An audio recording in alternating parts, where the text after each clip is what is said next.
when it comes to how expensive the process was with me doing at-home insemination.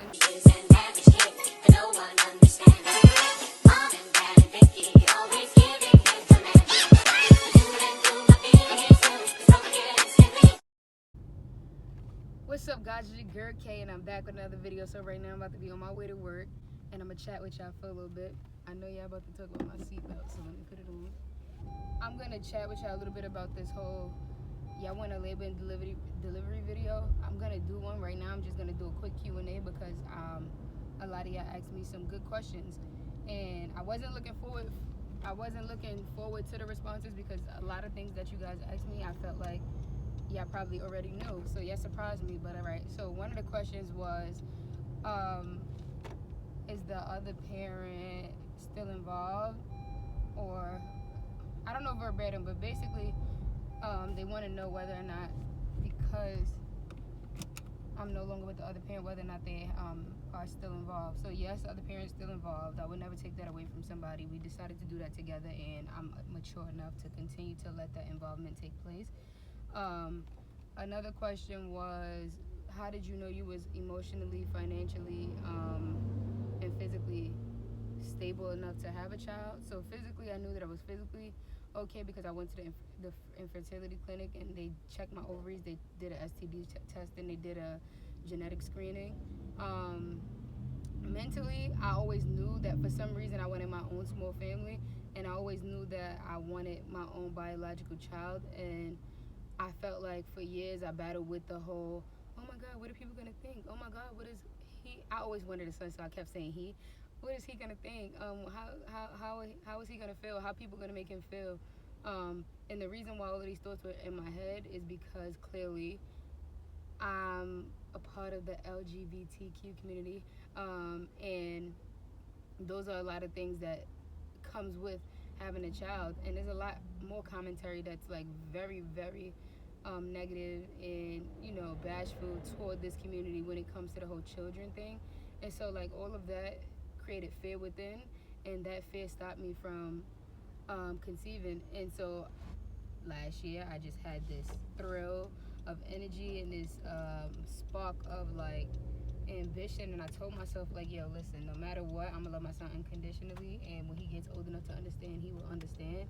And no matter if you have 1, 2, 3, 4, 5, 6 parents, as long as you have a village that's gonna raise you, you're fine. And my son has a ton of uncles, so a lot of people want to say, oh, what about the father figure? What about? My son has a ton of uncles. My son has a ton of male figures in his life. My son also will have the opportunity to meet the donor if needed when he becomes of age, and want to do so. Outside of that, my son is raised well, and honestly, I'm blessed to have such a huge support system. So I'm not really worried about what everybody else think at this point. Those were my thoughts before. And so yeah, that's what happened. That's how I know I was mentally stable. Financially, I feel like you're never. It's very rare to say that, all right, now's the time to have a baby because I'm financially stable. A lot of people with babies, it comes with fear. So a lot of times you're going to be thinking about money that you probably won't even need, but you want because of the lifestyle that you want your child to have. And I think that when it comes to the money thing, a lot of people, nobody ever really, let me not say ever, but rarely do people say I'm financially stable enough to have a child. And those who do still don't even know if they're financially stable. They're just assuming, because sometimes children comes with more expenses than you would think. Also, a lot of times you don't even know how your baby is going to come out. So God forbid your baby come out with an illness, like that's more money to be spent. God forbid your baby come out with a disability, that's more money to be spent. So as much as we may think that we're in control when it comes to this whole mind, body, and soul thing, we're really not. And so like honestly, when it comes to being prepared, you're never really prepared, but you make the best of what the outcome is. And that's what I did when it came to Kyro. So look, I'm walking right now. I know y'all said the movement be making y'all dizzy, but at least I'm not pacing back and forth. I am walking though. Doing a little morning walk, enjoying the weather. It's a little breeze outside, so that's why I got on this sweater. Even though it may look like it's mad hot, it's not.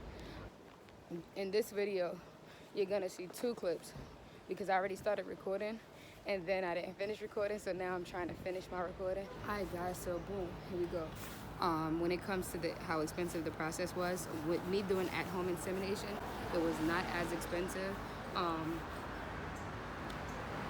It was not as expensive as it would have been if I would have did the whole process at a fertility clinic.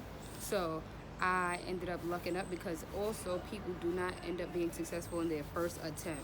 So being that I had a successful first attempt, it saved me a lot of money. So the money comes into play when you go to a fertility clinic and you have to pay for consultation, you have to pay for your blood work, you have to pay for them to check your ovaries, you have to pay for them to clean the sperm, you have to pay for the sperm to get, like, you have to pay for all of these different add-ons, and then it becomes an abundance of money.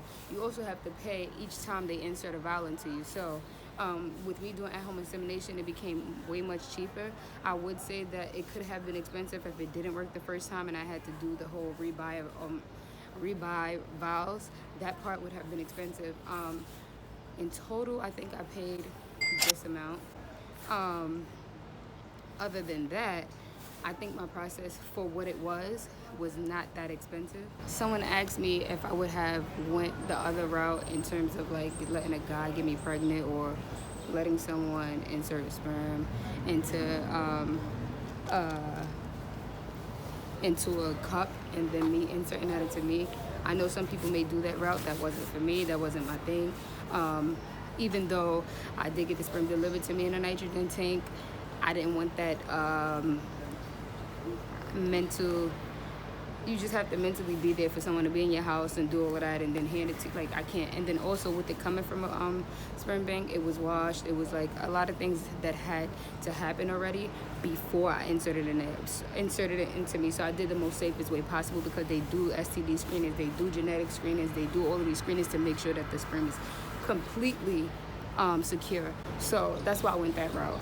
A little quick story time. I was trying to use a friend, and the reason why I was doing that, because I felt like it would be like easier in terms of interactions with Kyro, but that didn't work out that way. And honestly, it was my time to do it, and I didn't feel like waiting anymore, so I just did it that way. And he'll still be able to contact the donor and whatever when he gets of age, and if he have any questions or want to meet him. And I think that's a good thing. When it comes to people involved in Kyro's life, he has a great support system. He has a lot of male figures involved in his life. He has a lot of family, a lot of uncles, grandparents, and everyone else. So he's well taken care of. Another question you guys asked me was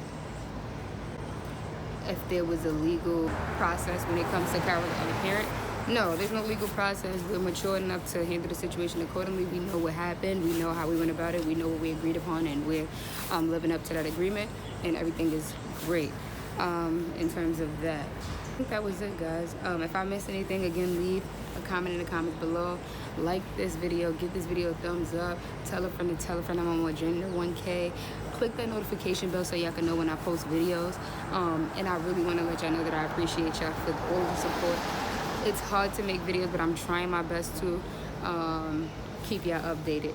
Also, Kyro's about to turn 1 soon, and I'm so very blessed. I know it's easy for y'all to watch this screen and say, like, yo, having a son is nothing. Like, having a child in general is nothing. And honestly, it's not as easy as it sounds, especially when you're part of this community that you guys would call the LGBTQ community.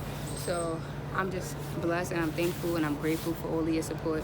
I'm grateful for my family, my small family that I have, my immediate family that I created on my own. And yeah, that's that. I'm back.